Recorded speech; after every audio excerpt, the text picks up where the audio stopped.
says you're live. Okay. Let me get this set up on my phone so I can.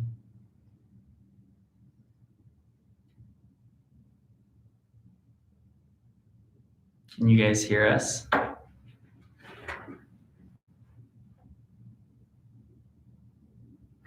Looks like it. Testing sound. I want to make sure you guys can hear us okay. Yeah, where audio is good. Great to see you, Bernard and Jasper.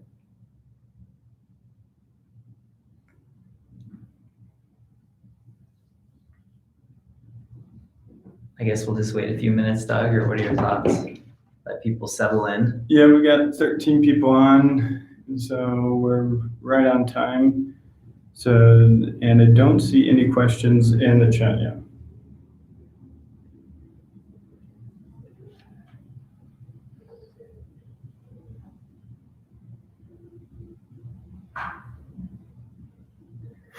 Good to see you, TV Express Biz. Jasper's giving me my lines. So I guess it'll be, hi, I'm the new CEO. Any questions? I mean, that's very much Doug's style for those who don't know him. We'll get straight to it, which is good. When will we see a new announcement? I like it. Let's see if this gets any bigger.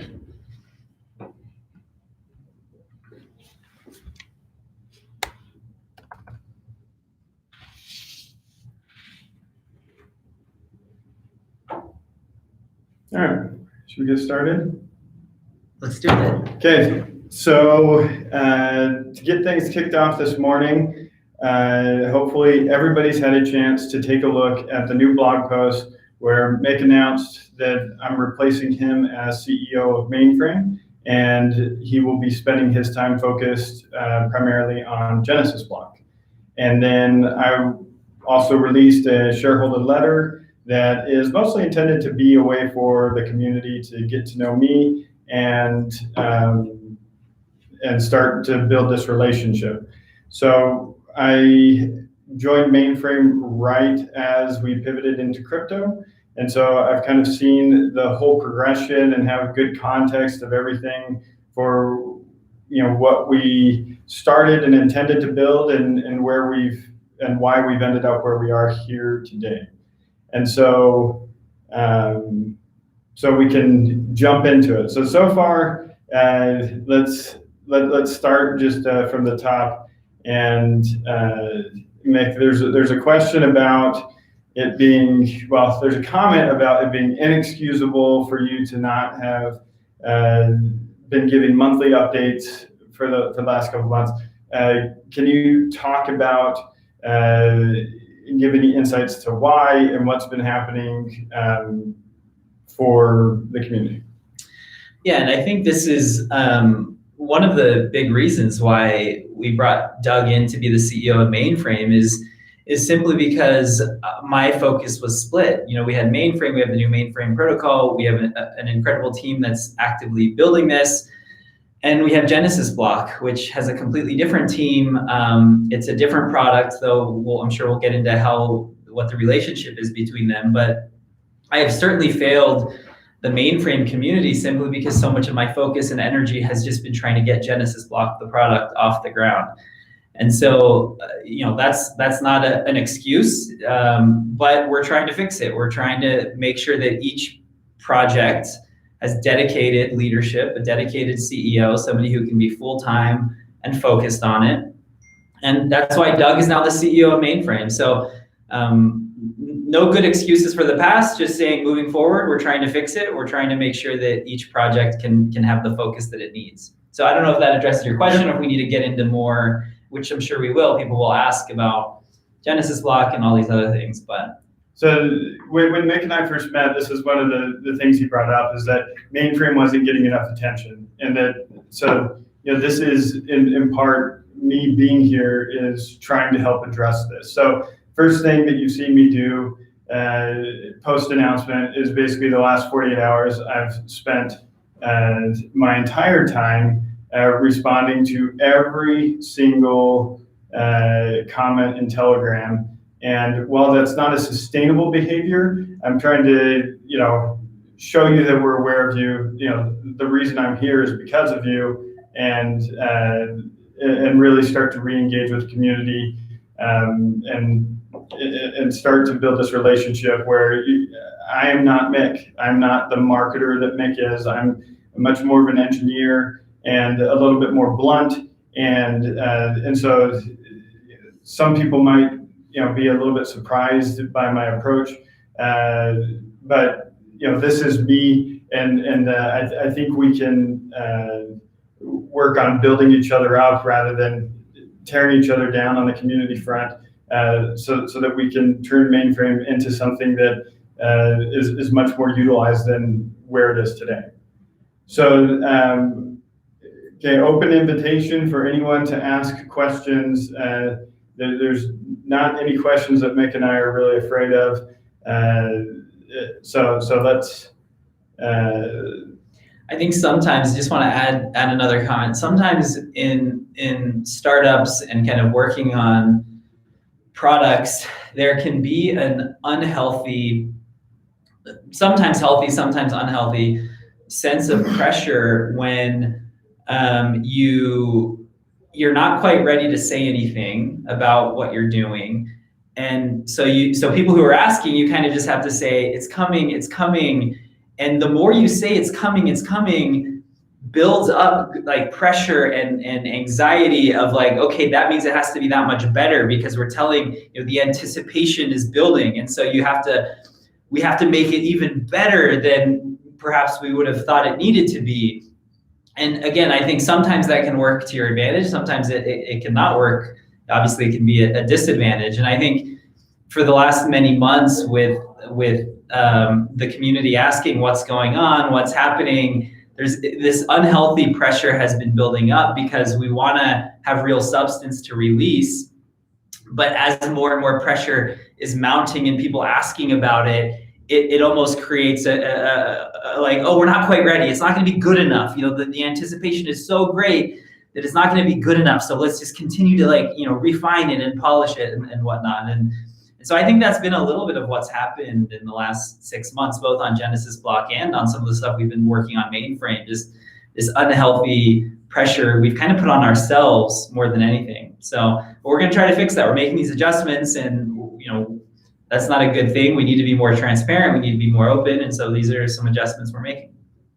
So, I think to build off that, as I look forward, I've got insight. We've got this plan, and we need to roll it out to keep the community all informed at the same level. And so, if I turn the camera to the whiteboard to the right, I think it would scare a lot of people for the amount of information and the amount of change that's coming. And so we're trying to do this iterative process, but I've got to do it in a way that communicates to people who aren't going to read my blog post, who are only going to look at an infographic. And so, anyways, I think these are things that are on our mind, is how to best manage your expectations as a community and to build trust without, by delivering substance and not just talking about things to come. So Jasper's got a good question. How are you guys doing financially at Mainframe? A 3-year bear market and the current 10 cent price for MFT token is not sustainable long term, I guess. So certainly the MFT price is something that is not something we can count on to be a part of our runway. The market is illiquid, and even if I wanted to, I couldn't take the MFT we have and liquidate it for any amount of runway to pay my salary or any of the team salaries. And so appropriately, we don't consider it on our balance sheet. And so really what we have to do is, we know MFT is going to be strategic for us in helping provide the proper incentives and to build trust in the way we structure the different actors within our ecosystem. And so MFT started as something that would be powering this decentralized web. Like I was there helping invent these ideas, and is going to shift into much more of a governance token, where if you want influence in our community, you will need MFT in order to protect your investment and to coordinate with other actors within the ecosystem. And so that's a little bit about MFT. So now more directly, how are we doing financially at Mainframe? So when you look at the blog post, Mick has left me in a very healthy position. I would not have taken this position if I thought this was going to fail. But we've got at least 2 years of runway. And since I stepped in with how we distributed the assets on our balance sheet and how crypto has been doing, that's increased slightly. And so I feel that we have enough to not worry about it right now. And yet I also acknowledge that Mainframe is yet a sustainable business. We do not have revenue. And so, which leads into, the next question by Abe London. So what are your priorities for Mainframe moving forward? So 3 simple priorities.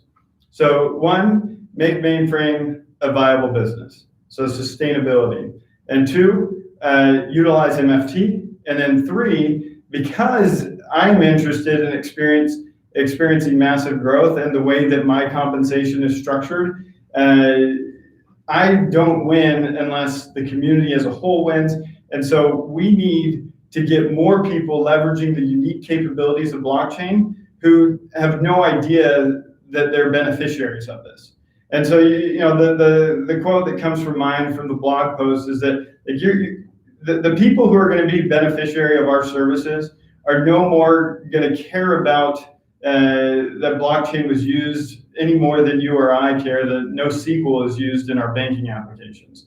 So if you're a diehard decentralized fan, you're going to find that this is much more of a hybrid type solution, similar to MakerDAO, where there are these centralized external dependencies that our system relies on. For example, MakerDAO pegs itself to the US dollar. If the Fed prints $1 trillion tomorrow, well, DAI, they're not really in control of DAI's inflation rate because it's pegged to the US dollar. So for us, it's going to be a similar hybrid model that we have these external dependencies, and so I guess like in order to experience massive growth, there are not enough Dougs in the world to sustain a business model. And so if you look at like the daily active users on all of Ethereum, and you consider that we are a subset of Ethereum users, even that is questionable on whether or not there's enough there to sustain long-term enough users. Now the ecosystem's growing, where everybody is kind of calling that we're entering alt season. This is all great, but we've been through this before. Like Mainframe has been around long enough as an organization, and Mick and I in crypto long enough in crypto to know that that these things will come and go, but we need a steady base of utility and of consumerism for what we're offering in order to create a sustainable business. So, Mick, how is Genesis Block funded?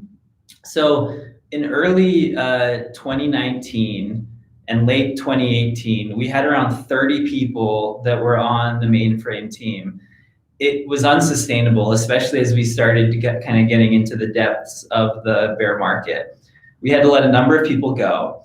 And a number of those people were incredibly talented. And we said, we would love to, well, I said, I would love to figure out a way to continue to work with you guys, maybe incubate a new idea, completely separate than Mainframe. You're not going to be paid by Mainframe, et cetera. But you're Mainframe alumni or Mainframe mafia, so to speak, and would love to support you in any way that I can personally, because friends and they're talented people. And so essentially that's what was the beginning of Genesis Block, where I was the investor personally, no mainframe funds, no funds from kind of pre-sale investors or any of that, just personal funds, which by the way, I invested in Bitcoin in 2013. I've been a very active angel investor, crypto investor, had previous startup successes before. So even the funds that I was investing personally were not directly related to Mainframe. So anyway, I was the angel investor in kind of this new startup, Genesis Block. And from the beginning, because I'm the CEO of Mainframe, now kind of the lead investor of this new project, I wanted it to be complementary with Mainframe. I wanted to figure out how they could work together. And as we've talked about publicly before, the idea is that Genesis Block would leverage the Mainframe protocol, which will be powered by MFT. And Doug will speak more to that soon now and in the coming weeks. But that was really the beginning of it. For a while, we talked about maybe Mainframe could fund it. But we said, no, let's keep it clean. Let's keep it separate. Genesis Block is working in an industry where there's a lot of regulation, talking to different banks and governments, and it would just be a lot cleaner if Mainframe did not kind of invest in this new project, and if they had very clean separation. And so that's what we did from the get-go. Even though share office space, close friends, for a while they shared the same CEO, which was me. I was CEO of 2 different projects, but now we're changing that. So anyway, hopefully that answers your question. Is how was it funded? Initially, it was just me, and then some of the team members also put in, on Genesis Block, the team members of Genesis Block also put in a little bit of funding. So we've not had any outside investors. There are no plans right now to do any sort of token or token sale. Again, it's a highly regulated environment in which it's operating, and so that we're not expecting to do any of that sort of fundraising. It'll be likely we'll have equity investors, venture capitalists, angel investors, things like that. So that's the current plan in terms of fundraising for Genesis Block. Hopefully that answers your question. Yeah, feel free to ask any follow-ups there. Okay, so moving on, who are the major stakeholders in Genesis Block apart from Nick? Well, I kind of already answered it, right? Like, I'm the lead investor, I'm the CEO, a few of the team members also invested. And so right now, the only shareholders, equity shareholders of Genesis Block are people who are on the team. There's no outside investment up to this point. And so at some point though, we will have outside investment. So there will be other shareholders, or stakeholders, but right now it's just me and the team. Cool. So I'm assuming this question is for me. What clear plan do you have regarding community development? So this is an interesting one, and one that I think is maybe most sensitive. And so, but I'm an open book. So here's where my head's been at. Is as soon as we get this new token economic model for MFT announced, rolled out, and begin to start to be implemented, one thing that I am a little bit critical of Telegram for is sort of the chaos that it is. It doesn't really allow for very structured conversations or threads. Oftentimes there's multiple conversations going on top of each other. And so I'd like to build more of an asynchronous way to communicate as a community, both with each other and like from the community to me and me to the community. And so, but one way that I really wanted to filter people is I want you to be able to sign with your wallet how much MFT you have staked.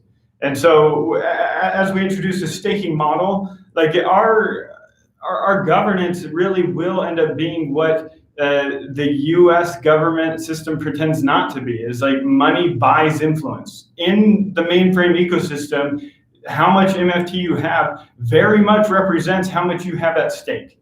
And I want to listen to the people who are putting the most at stake with me and stand to gain the most and lose the most based on the decisions that we make as an organization. And so this is not this is very clear from the beginning that this is how you can participate and get my attention and be involved more directly. Now, this is sort of a raw idea. I don't know that we as a community are quite ready to make this transition. But I think as we start to have these changes, it's going to give people a reason to trivially engage with the community in a way that's non-destructive. And so Telegram can be toxic, and I think that's where I don't wake up in the morning and imagine, I just want to go spend 12 hours on Telegram talking to a bunch of trolls who, as I learned yesterday in an interaction, don't even hold any mainframe. Like they don't have any mainframe token. They've got no skin in the game. Yet they'll spend hours trying to waste my time or Mick's time, and this is not the proper alignment of incentives. So that's kind of the main idea I have. We've not started development on that. It's not a super high priority because we've got a whole bunch of steps to take before that, but that is where my head's at. Okay, so I'm seeing a comment that's probably hidden for most of you, just talking about like, when are we going to see more walk and less talk?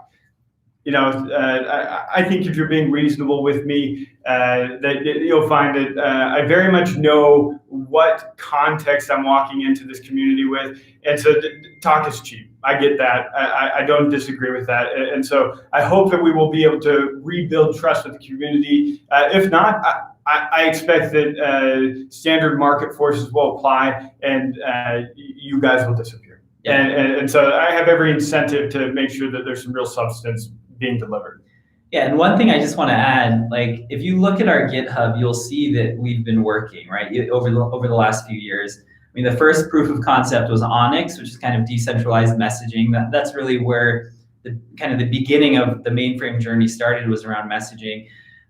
Realized that, wow, it's really hard to build a decentralized application. We actually need some other kind of tools and services around that. And then we kind of built Mainframe OS, and we spent a lot of time and energy and people building out Mainframe OS. Now, over the last year, we've again realized that so many of the types of applications that we want to exist, there just yet isn't quite an appetite for those types of applications, but there's a huge appetite for decentralized finance. And so we've kind of shifted again, evolved again as we learn, as we iterate. And now we're spending time thinking about these lending and borrowing protocols, et cetera. But startups are hard. There's a book that I love called The Messy Middle, which is like, the reality of startups is that it is messy. You juke and jive and you zig and zag, and like it's hard. And so we've been building. We're not just talking, we're building. Now, just because we don't have millions of users, or because MFT price isn't going crazy parabolic to the moon, does not mean that we're just talking, right? Like, we are working. But startups are hard, and whether you're doing something that's decentralized or not, it's still hard to get people to care about what you're doing. So I just want to emphasize the fact that we're not just talking, we are always building. It's just hard to build something that people really want and need.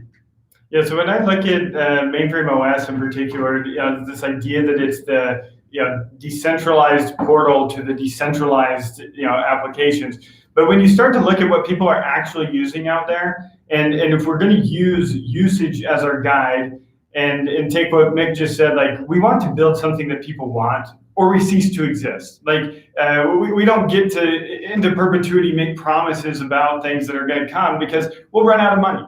And so these incentives are the driving forces behind what steers an organization. So we've realigned with, like, where are we seeing usage? Well, you can, we've got CryptoKitties, and we've got Maker, and we've got all these. When you peel back the layers, all of these services that are simply a smart contract with an AWS front end on front of them. There are very few dApps that are actually leveraging, the StorageJs and the IPFS and the Swarm technologies for these decentralized front ends to host them. When you look at CryptoKitties, it's literally an integer that people are paying for, that we dress up as, as this cartoon character. And if AWS disappeared tomorrow, or if CryptoKitties as an organization runs out of their venture funding, well, guess what? Hopefully you have a copy, a printout of your CryptoKitty, because it's gone.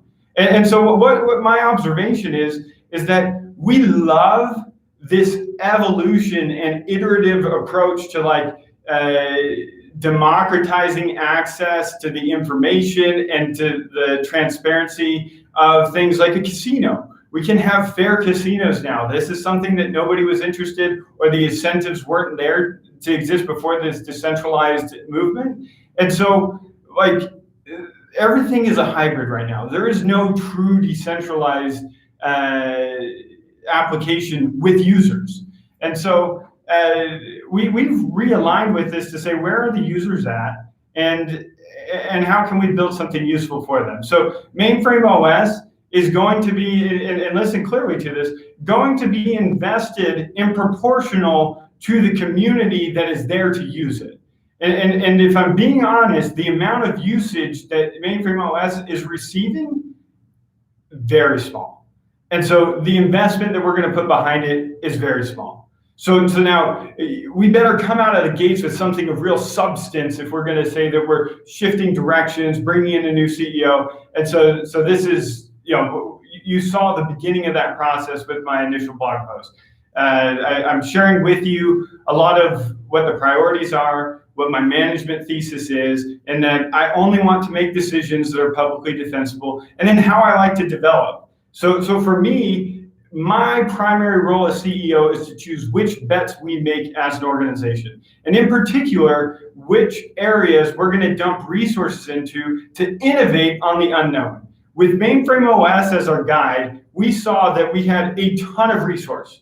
And we started putting a ton of resource towards all of these new innovative fronts. You've got a new domain system, you've got a new storage layer, you've got a new compute layer, and now we've got this new decentralized browser that is going to encompass all of it.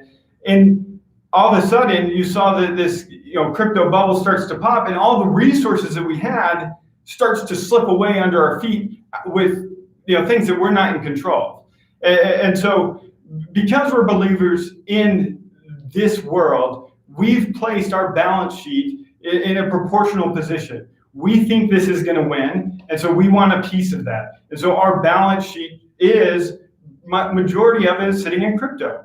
And we will live and die by this mantra, because we as much as maybe to the community it looks like we're all talk, we're living this. Like we actually put the money behind it, and we've allocated resources to align with what we actually believe here. So if we see another parabolic curve in Bitcoin and the altcoin market, guess what? We'll go into another hiring spree. But if it ends as fast as it starts, guess what? We have to align with this.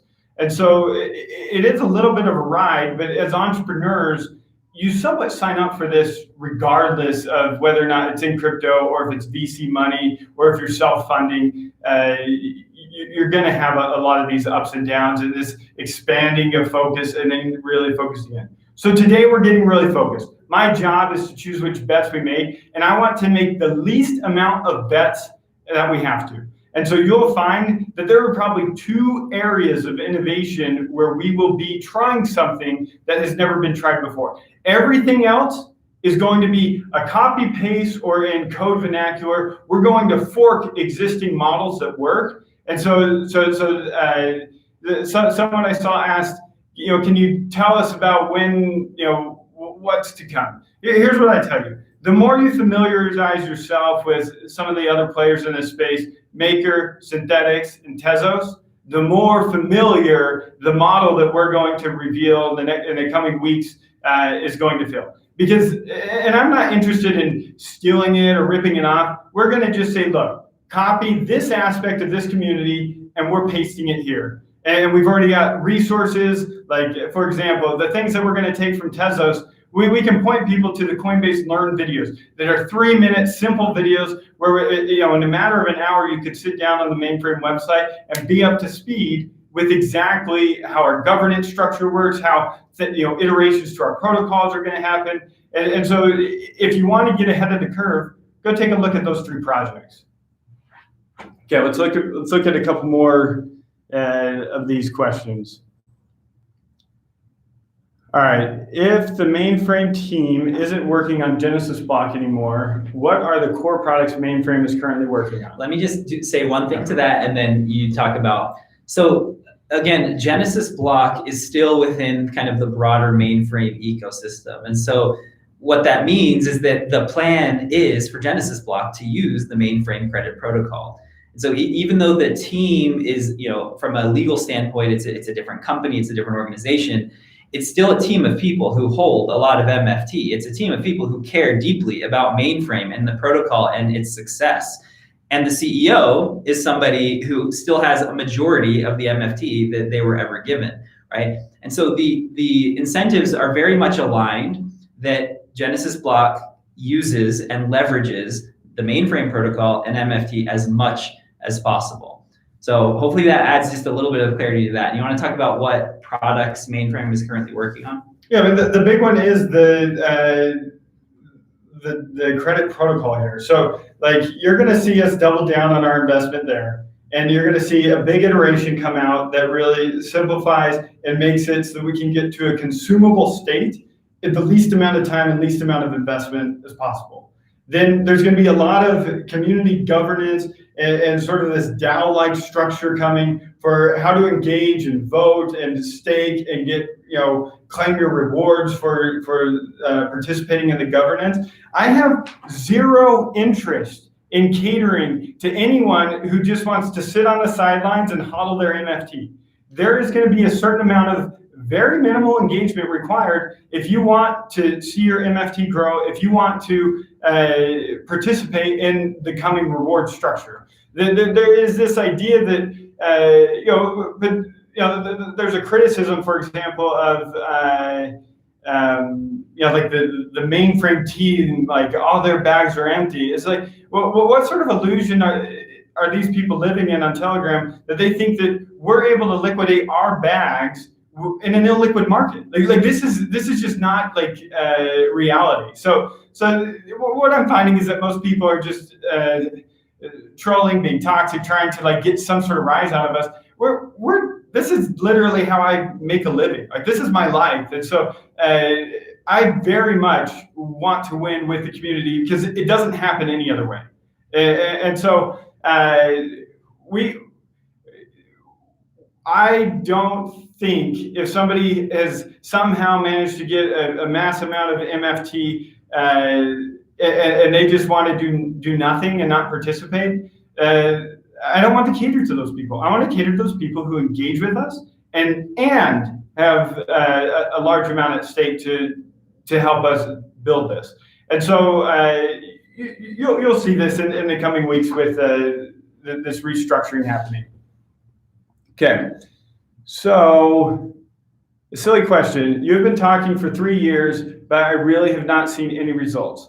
Every other currency achieves great results. All right, so not a silly question, but I think this question tells me more about you than it does about us. So if you go to our GitHub page, this is indisputable. Like go to the GitHub page, download Mainframe OS, and complain to me about the bugs that it's going to show you on Linux. And then get off your virtual machine and open up Mac OS and use the version there that's a little bit more stable. Like this is sort of silly. So I guess I'm uninterested in catering to. Yeah, maybe by results you mean the MFT token price, perhaps. Sure. Okay. But we're doing the best we can with the things that we can control, which is we're trying to build technology and products that people need, that people want, that people will value. Like I was saying earlier, that's really, really, really hard. Okay, that's not easy. It's not easy for any startup. We're doing the best we can, and we continue to learn and iterate and evolve as we get new data, as we get new information. Finding kind of product market fit, which is kind of a startup lingo term, is really hard. Like most startups fail, and we're surviving long enough to continue to keep trying new things to figure out what will work. So if by results you mean we're not doing anything, false. If results you mean we're not building something that millions of people want, correct. But we're trying and we'll continue to try. Yeah, if you'd like the strategy around a utility token, from the inside, I get this unique perspective. So maybe this is not obvious from the outside looking in, but let me share. So as we began with Mainframe OS, and even before that, we started as a chat protocol where these tiny microtransactions It makes sense why we chose the amount of MFT we did to print. It was supposed to be for very, very small, almost inconsequential amounts of invoicing happening between nodes on the network. So thus, a 10 billion supply cap was chosen because we needed those amounts to be very, very small. So because you're measuring packets on the network and invoicing for them. So this makes sense. And then we went from there and pivoted into like, okay, we need to be the window into this decentralized world because there existed no good clients to participate in this world. So we made a small attempt at staking, but all along the strategy has been more of an emergent strategy. Pause, wait, look for the traction before we go off and like code it into the smart contract. When you live in an immutable world, there's no control Z, there's no undo that's pretty. You start to get token swaps involved, and it gets very messy both for exchanges, for you as a company, and for users who probably aren't tuning in to you every single day of their lives. And so while this is our life every single day, the people who have invested in MFT, I expect probably tune in once a month, once a week, or they kind of look to see if the project still has a pulse.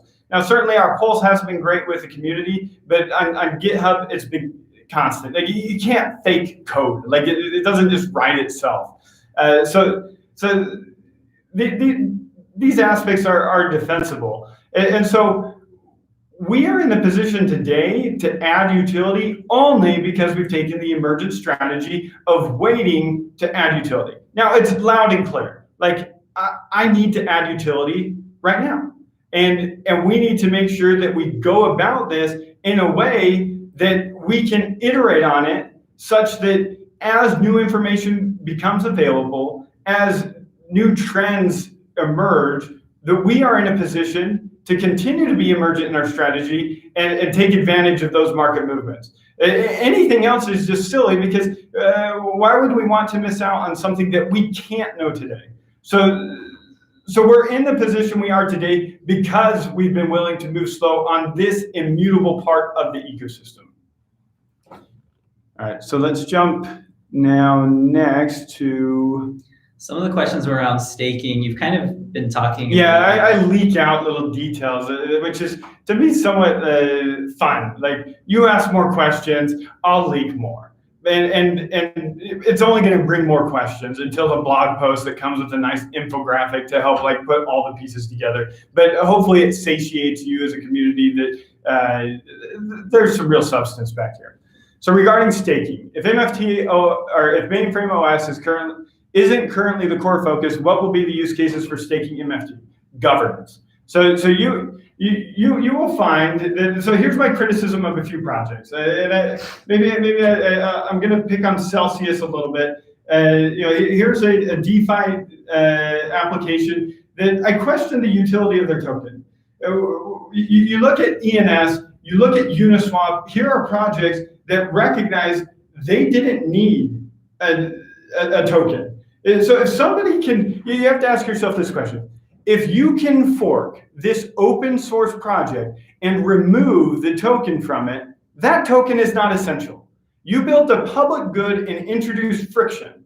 So here's where my mind is at. If you can do the same to me, then you have a proportional incentive to the market cap of that coin to do so.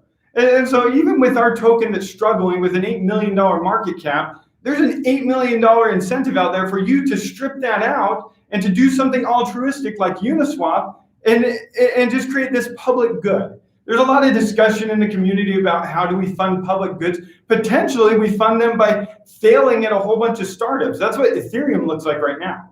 But let's address this. So we are going to create an ecosystem where if Mick and I are participants, we actually are competitors to each other. The novel development that Satoshi introduced when he gave the world blockchain was consensus. When you look at every single iteration of blockchain, every single derivative of Bitcoin, the unique part is I don't know this person in China who is subscribing to the same protocol and participating, but we have a way of reaching consensus together.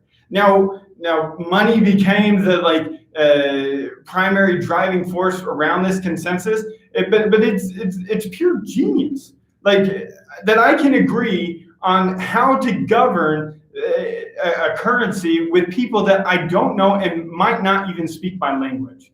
So with consensus as that novelty and as the focus, and being a blockchain company, we are going to apply MFT as the governance token to help you cooperate with competitors for some market good, right? And so it is no secret that it's going to be in DeFi. I've already shared this, and it's no secret that we have a credit protocol. So as you start to piece these things together, Mick and I, as participants in the market, we compete against each other, and we don't like to talk to each other. But we both agree, if we're going to put our money into this asset or this investment vehicle, that we want that investment vehicle to be protected. And insofar as we want to have influence over that, or how much we have at stake over that, then we want to have influence. This would be similar to if the NASDAQ let you actually have a governing role of the regulations. If you're Tim Apple or Tim Cook running Apple, he has a lot at stake for how the NASDAQ behaves and regulates who can and can't be listed on their exchange. So you're going to find a similar thing for us. And so it should pass the following test. If you can rip out MFT, then you should, but you won't be able to, because this is our approach. And then two, we are going to leverage the unique capabilities of blockchain, which is consensus, and allow people who normally would be competing against each other to live in a new realm of co-opetition, where we cooperate, but we are still in competition. All right, you guys keep building, ignore the haters, ignore the prices, never doubted you guys. Thank you, Coin King. Thank you. We can't ignore everybody, and I think it is somewhat unhealthy to ignore prices, since this is a measure of engagement and of people's future expectations of us, and so we try and keep that balance healthy. So go with what's hot, but don't get left behind. Yet everybody starts somewhere. Maybe timing itself isn't quite right. Thoughts, Mick? I assume this question refers to the fact that we are entering and kind of in DeFi. I assume that's what you're referring to by what's hot. Don't get left behind. Everybody starts somewhere.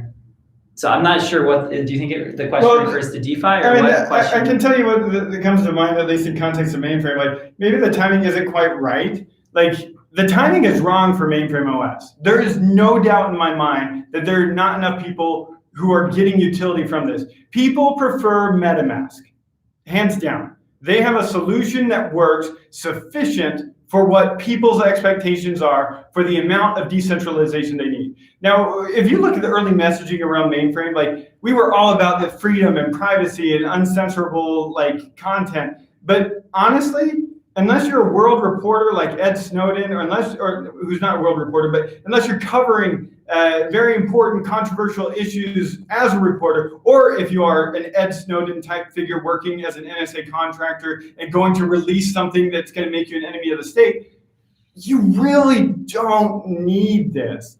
Gmail is sufficient for protecting enough of your privacy, or at least that is what the market is telling us today. Now there are other services like Keybase or Proton Mail for even extra layers of trust and privacy. But for a massive audience, there are not enough Ed Snowdens. There are not enough controversial reporters doing things that are potentially making them enemies of the state or enemies of very powerful people. And so it's no surprise that MetaMask is good enough.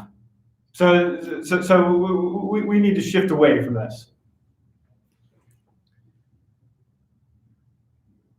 I'm the biggest fan of MFT and Key from 2018. Hopefully MFT will good from Key soon.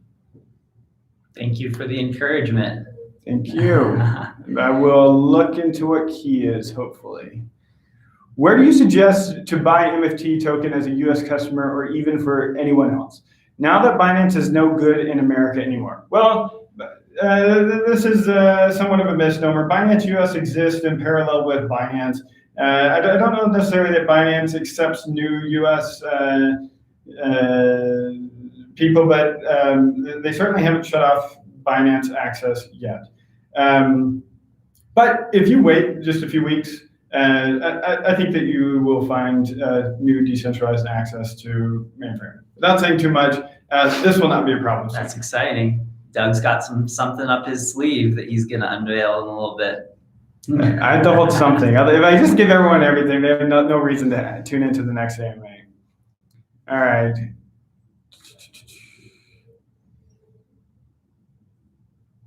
So Max is asking about when are we planning to release the Mainframe credit protocol? How will we release it to make sure it's successful? Okay, so here's a couple criteria it has to meet. So I have a mother-in-law who is a children's book author, the antithesis of me. And so I use her as a gauge as to whether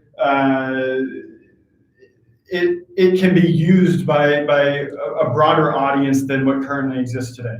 So the goal is,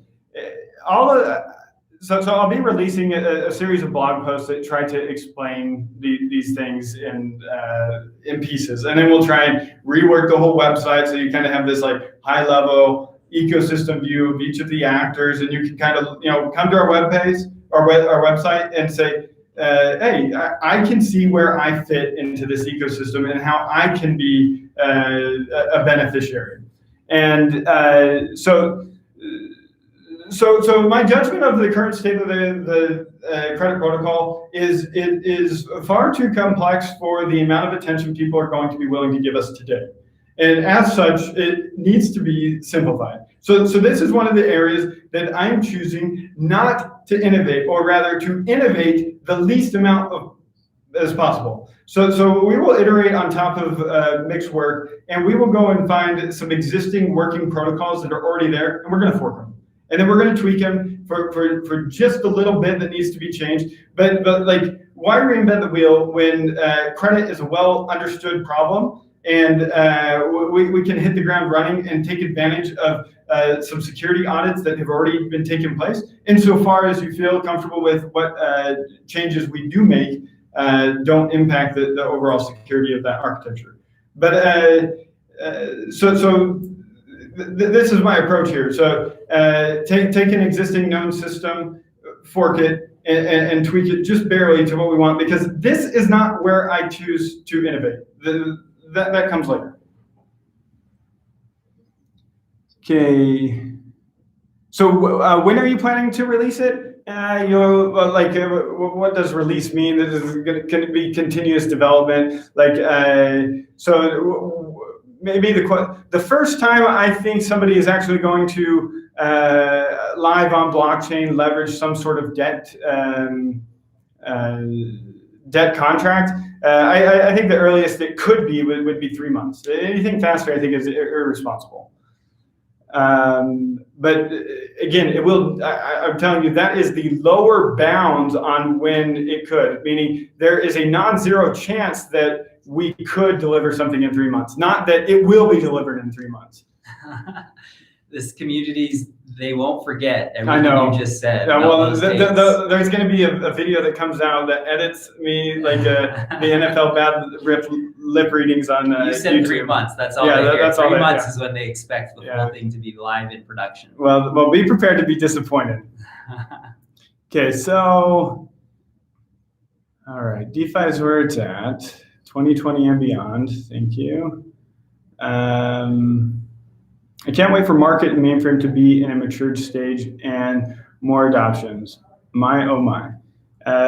Yeah, this is what keeps me up at night. I think when you look at credit and the opportunity that exists at DeFi, it is far reaching beyond just like this little like crypto thing. And especially if you pair it with like the people who are being beneficiaries don't actually need to like know about it. Like for example, when you go to buy a car, you don't have to have a law degree in order to be a beneficiary of the legalese that's there to protect the dealership, the manufacturer, and you in that transaction. And so in the same way, you don't have to be a blockchain engineer, or shouldn't have to be a blockchain engineer, if we want to see mass adoption of similar tools in leveraging crypto. So yeah, this is something I'm clearly excited about. All right. So when the government says to give them a backdoor into the system, as they are insisting now, do you comply or shut down, as they will threaten you with jail time? This is what I'll say.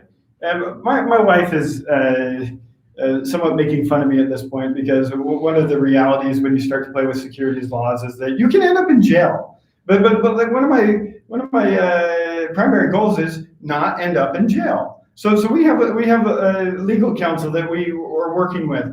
I find that as CEO, I'm going to choose the fights that I'm going to make.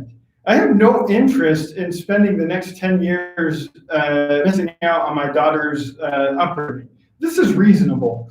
I also have no interest in creating a backdoor for the NSA. We are such a small target that I would be flattered if this were the challenge that exists. But anyways, I'm kind of like, it's just fun enough of a thought that I like to like imagine like, well, what would I do? Here's what I would do.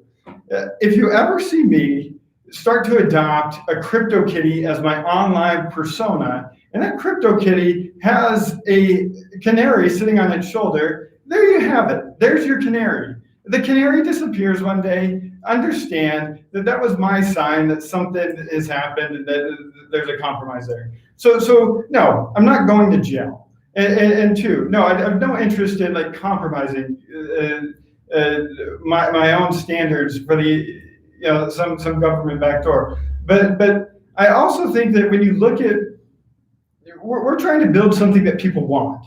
And sometimes it's really easy for guys like me to get distracted by like this, you look at BitLava and you look at everything that went down with Ed Snowden, and you get excited because this is like the real world war games going on, and it's like, am I good enough to outsmart the government? No, like this is silly. I think that like it's not worth our attention, and it's just a part of marketing the people who are. Like, we are not a big enough threat to be on anybody's radar right now.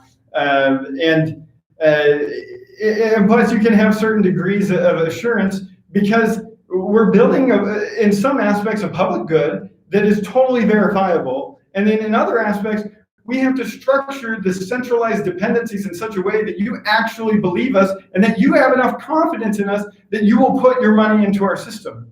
So when you look at the bar, it is so low. Like, look at PayPal. I hate them.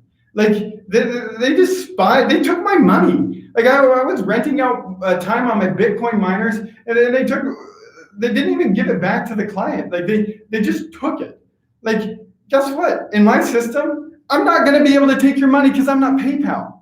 Like, so this is like, we can architect it in a way that gives you even more trust in the system without having to go full tinfoil hat, because people aren't booting up their Tor browsers because they don't feel this threat. I am more interested in experiencing massive growth than I am in creating this unstoppable thing that nobody's going to even use. It's sort of like if a tree falls in a forest, doesn't actually happen. It's like if you build something that's unstoppable that nobody uses, was it unstoppable if it never starts? So those are my thoughts. So I have to leave in 5 minutes. So why don't I answer a few of these Genesis block questions? Max asked, who is your target audience, which specific regions? And the goal of Genesis block is really to unleash and unlock economic freedom and economic opportunities and financial services for people all over the world, right? Like that's the bigger vision. That's the direction we want to go. Is a banking product, financial services, financial access for people all over the world. And that's the beauty of decentralized protocols. It's the beauty of crypto, is now that can actually be possible. But in the near term, right, there are bridge technologies and kind of bridge payment rails that we're going to need to work within. So as an example, in the US, if you want to buy groceries, for example, you have a credit card or you have a debit card. So we're partnering with a US bank. We're going to be offering debit cards that users will be able to use for payments beyond crypto, and we'll have kind of all the crypto functionality. The US, UK, and Europe are going to be the initial markets that have kind of the full banking functionality. Now, there will be a number of other features and functionalities that people all over the world can use. But in terms of kind of like being able to pay for your day-to-day expenses, that's where it gets really hard. And that's where we kind of need to localize, in Asia or China, maybe it's Alipay and WePay, right? And so there are kind of these on-ramps and off-ramps that in today's market are just more localized. They're more geographically specific. And so hopefully that answers your question. Like the vision is global, crypto, decentralized technologies, but there's certain features like the on-ramps and off-ramps, specifically spending, buying groceries, paying for rent, that will be rolling out kind of by region just because of the constraints and the challenges that it entails. So US, UK, Europe will be the initial markets that have the full functionality, but there will be other functionality that will be available globally from day one. Now we are respecting regulations, right? Like it's one thing to stand for something, but if the government just says, sorry, you're not going to have customers in our country, I don't know to what good that stance might have. And so we are going to respect the sanctioned lists that the US says don't do business in those countries. We're going to respect the laws of each land that we're operating in. There's a lot of excitement around these central bank currencies, these kind of digital sovereign currencies that people are creating. I hope the Genesis block can work with those. I hope the Genesis block can be one of the first kind of products, the rails that a lot of these can operate on. And some of you have seen me tweet about Libra. I'm excited about Libra. Now, our product is going to be agnostic to a lot of these different assets, but I want Genesis block to be the rails where the global economy runs on, where payments and remittances and financial services and opportunities exist, right? We're trying to build the new infrastructure for kind of this digital decentralized world. And so hopefully that gives a little bit of context and answers that question. You said, why not focus on developing countries? Again, I would say that the full functionality for what we think the banking experience needs, specifically being able to spend, like people hold crypto, but if you can't spend it, you can't use it from day to day, then it's just lacking a lot of value. To be able to kind of execute on that feature and that use case and that value proposition, it's just easier in the regions that I mentioned. But that's not to say we're not going to get to Mexico and Brazil very soon. It's just US, UK, and Europe has the infrastructure, has the partners in place. It'll just be easier to execute on kind of the full banking functionality. But again, I'm very excited about the developing countries, very excited about Central and South America. Spent a lot of time there in the last year, as some of you have seen. So I wouldn't say we're not thinking about that or we're not excited about that. We're just starting in a few regions that we think we can make a big impact on. So hopefully that answers some of the questions around Genesis block.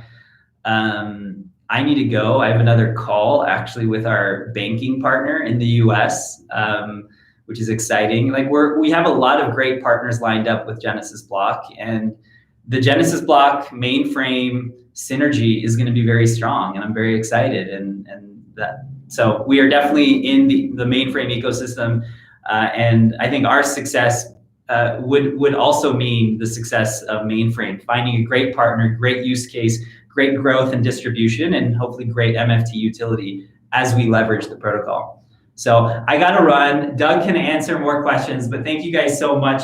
Feel free to ping me on Telegram. I'm still there. I'm still with Mainframe. I'm just not the CEO anymore, but we'll see you guys later. Thank you. Thanks, man. Okay, so there's I have these ledgers. I promised someone on Telegram. I made a note about this. Let me take care of this real quick.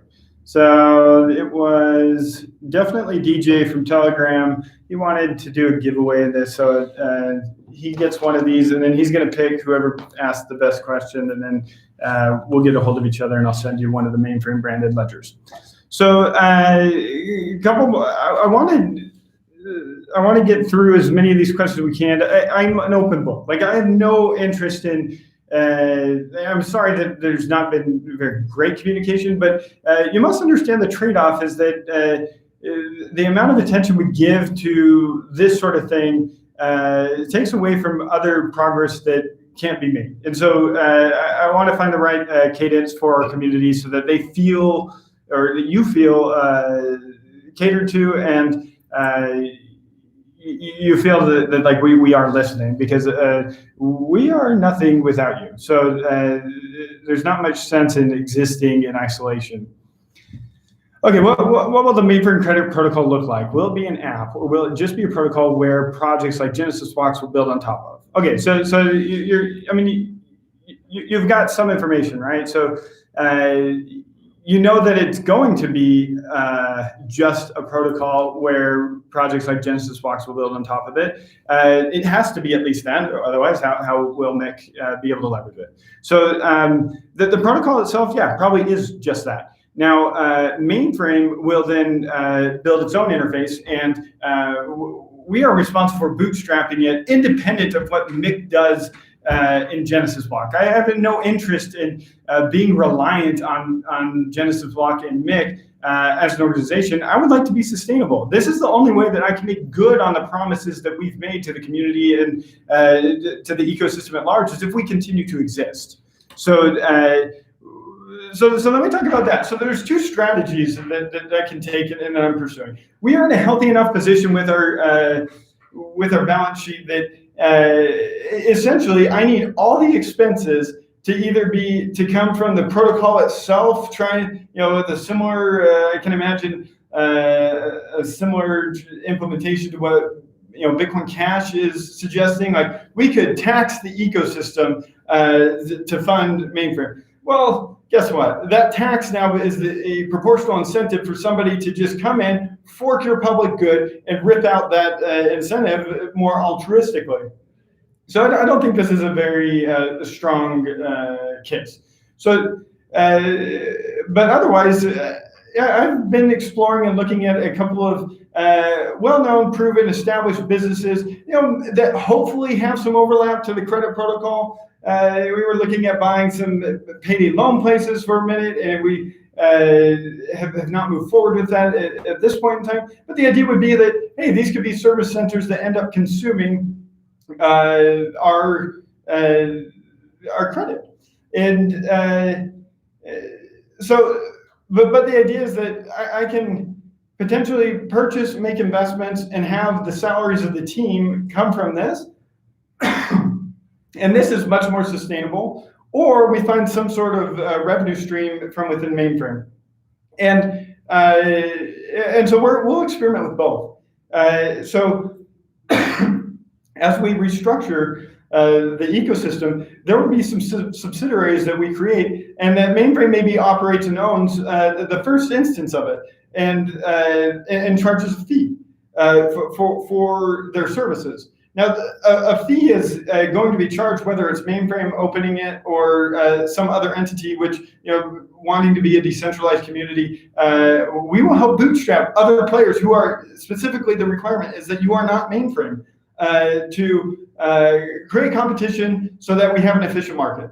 And they will charge fees because there is somebody who has to provide a service, and that somebody needs to be able to make a living, and we need to have reasonable expectation that they're going to be there whenever you call them to use them for the service they're providing. Without getting into too many details, that's the two paths to sustainability.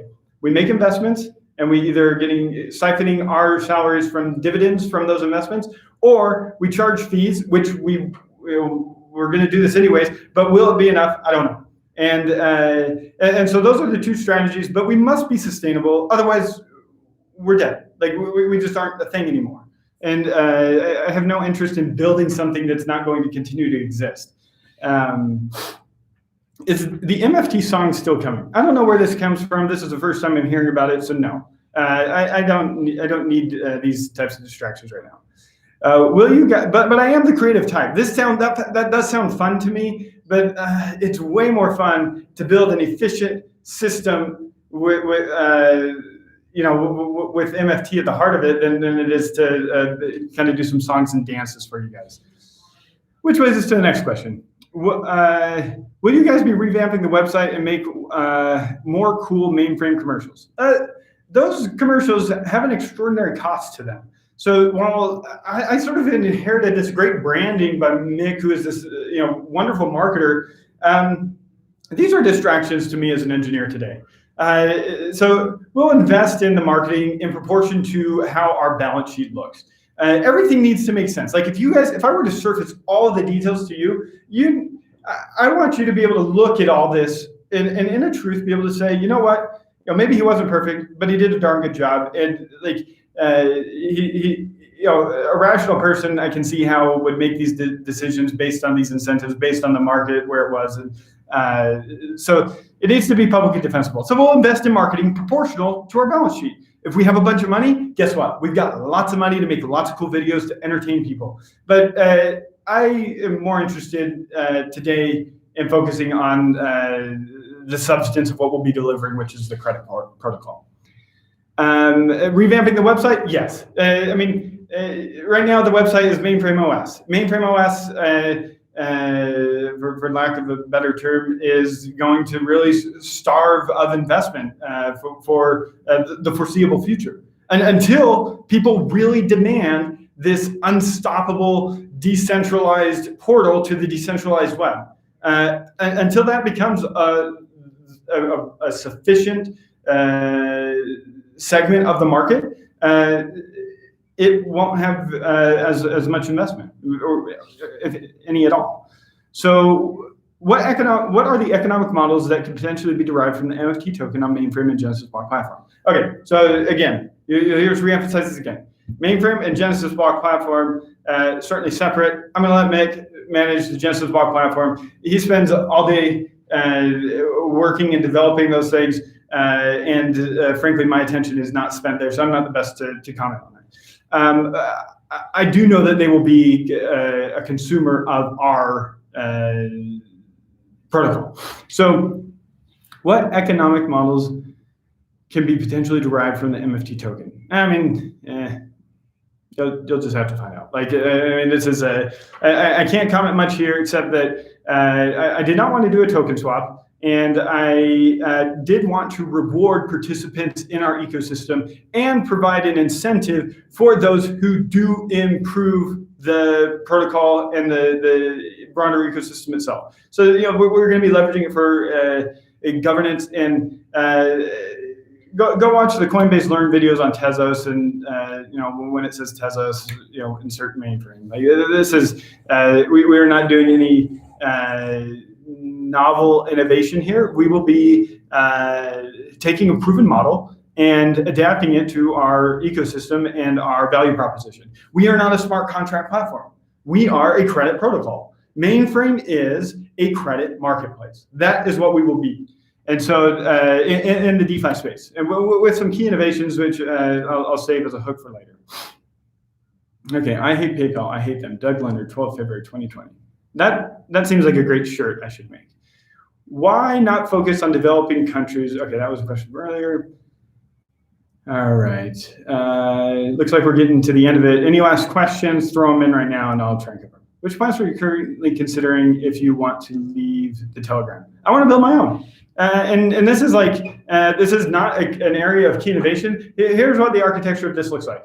So you can go for $100. I can buy like a template of a messaging React Native app. And so I imagine it would be a component of our website where, community.mainframe.com. I'm making this up on the spot. And you'd come in, and it would be a similar platform like Reddit, where you have posts that are asynchronous, meaning people can come and leave and pick up certain thread conversations, and there's somewhat of a sorting algorithm to it. But the posts somewhat act as like you can direct it to me, and then I'll block out like a half an hour of every single day where I come and I respond to posts in this environment. And it will be sorted by those who have the most at stake in our ecosystem are at top.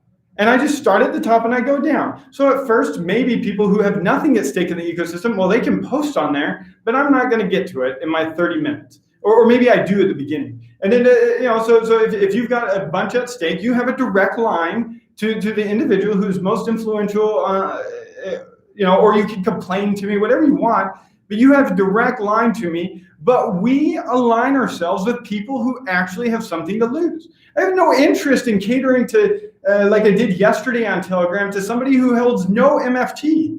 This is, they can consume my time for hours, but this is uninteresting. This is not a good use of my time. And so I would like to filter people based on how much they have at stake in my system.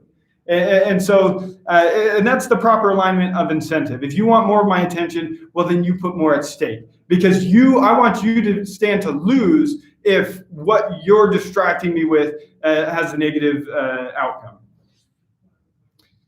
All right, so let's go.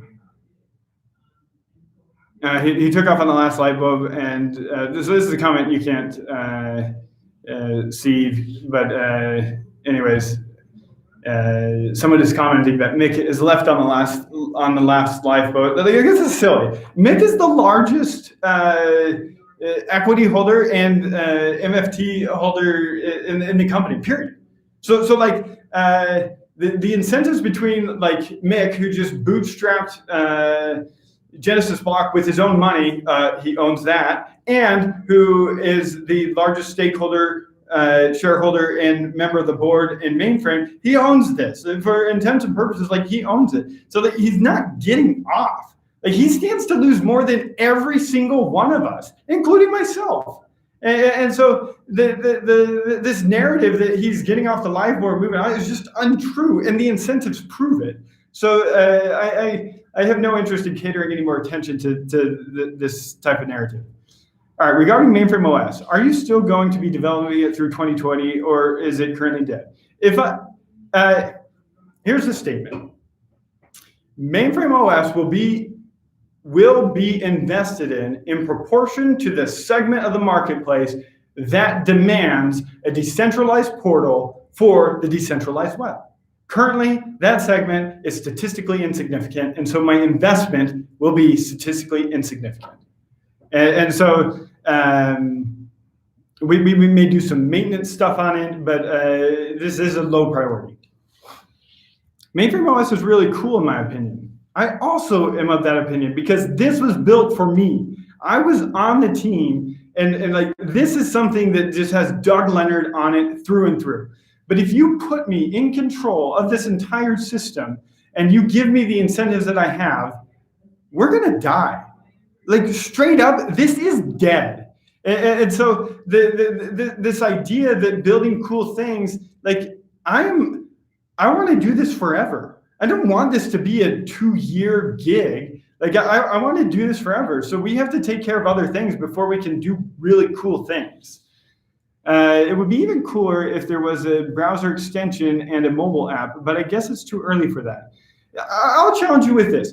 What does a browser extension get you that MetaMask doesn't already offer? Because the unique value proposition of Mainframe OS was that it had access to these decentralized portals, like these dApps that actually were hosting their front end on Swarm, on IPFS. Yet nobody in the space is doing this. And when I say nobody, I actually mean a statistically insignificant number, because there always is that one guy, and who a lot of times is me. Like this is I am more of a fan of this than anybody I know in my circles. So I guess it's too early for that. That is my judgment too. The timing is wrong, but why not sit on it and build a sustainable operation that if things start going well, we can spend money on things that we don't have to necessarily be accountable to. This is kind of like I think Google has this sort of program where it's just these moonshots. If I get a whole bunch of money and I can afford to take little moonshots, let's do it. All right.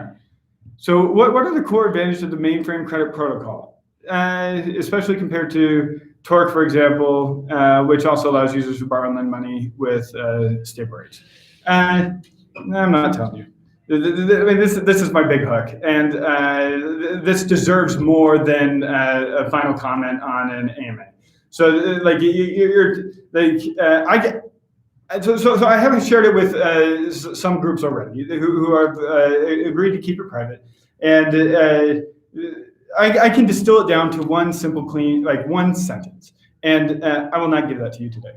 But we will both give you that sentence and expound on it in a whole blog post, probably with a required infographic in the coming weeks. But this is worth dressing up and delivering with a little bit of polish, because it is our unique value proposition and will be what a lot of the value around MFT governance ends up being staked on, is whether or not this one sentence is valuable or not. But we need to be able to be distilled down to one sentence, because for the longest time, you could not answer what is mainframe.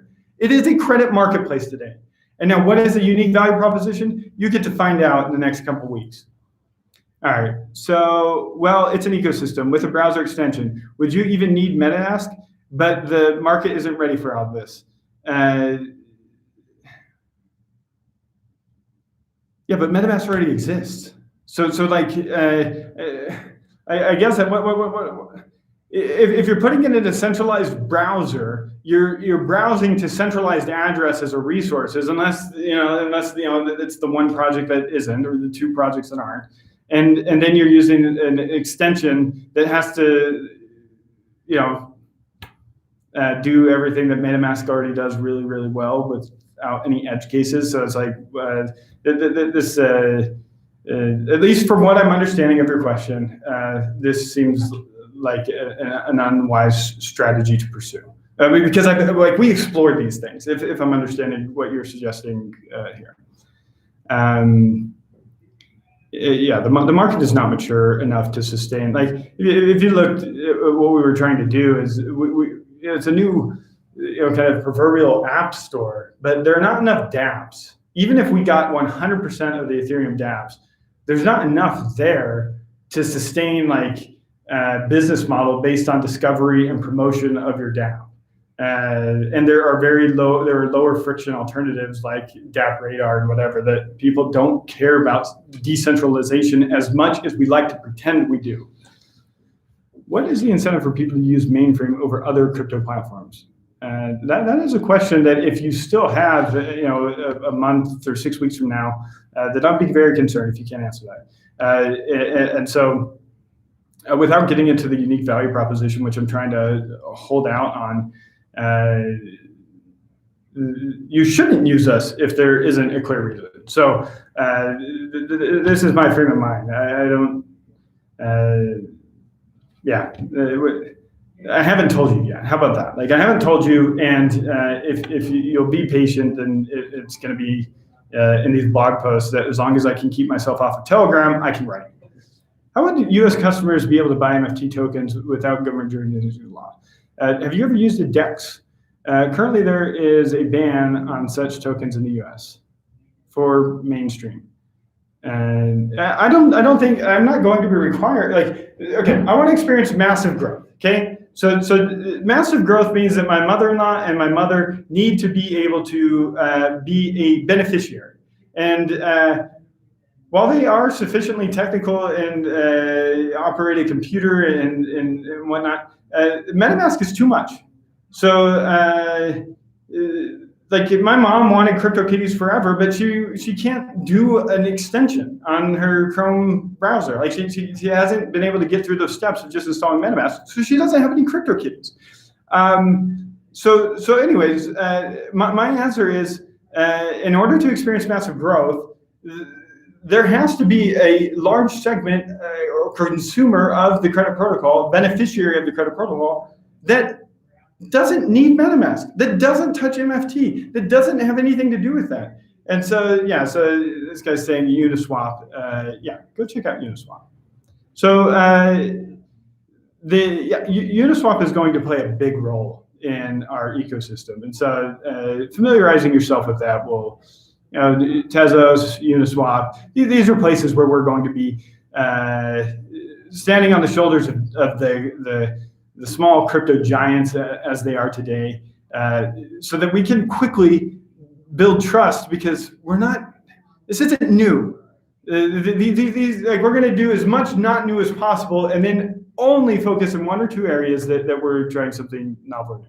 So I think that's it. If there's any questions, hit me right now with it.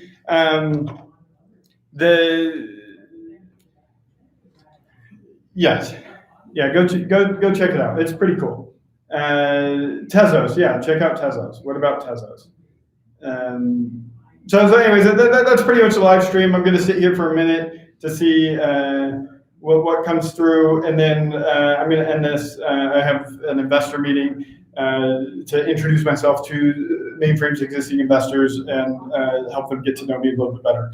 So when is your next update? My next update is as soon as it's ready. So right now, I've just contracted with a designer to help me create the visual assets for these next blog posts. And so this is kind of where I'm at. Like, I'm a visual learner. I understand the need for people who are visual learners very intimately, that if I can polish this up, that it's going to go a lot further with the community. And no, I'm not. No, you have misunderstood. I am not leaving Ethereum. I already told you I'm not interested in a token swap. MFT, we have MFT. We're going to use MFT, but go learn about Tezos, because we're going to take certain aspects of them, of their community, of their just go learn about them, and then it's going to be like, I'm going to say, okay, this and this and this of Tezos, copy, paste, give credit to them, and also let's leverage them and the learning tools that already exist to teach these concepts, so that we don't have to invest our money, our resource, and our time reteaching what already exists and already works, and has effectively been able to lock up 80% of their liquidity for their community. So yeah, the governance model is what's most fascinating over there. So go learn about it, Max. We're not moving off of Ethereum. That is, like, you're gonna have to have a real strong case to move off of Ethereum, and we sit on, yeah. This is. I'm having trouble imagining a legitimate reason to leave Ethereum. This is we have everything we need here for now, and so I'm not. There's no intention to move away from it. Period. All right, so I think that's it. I think I hope you guys enjoyed this. I look forward to it. I will deliver this stuff as soon as it's ready. And I refuse to make any promises that 1 week, 2 weeks, 3 weeks, it's ready when it's ready. And it needs polish, it needs design aspect, it needs a spell checker to make sure it all looks good. And so just look forward to more, and know that you will have more influence proportional to the stake you have in this community with MFT. That's it. Thank you, guys. We'll see you in the next one.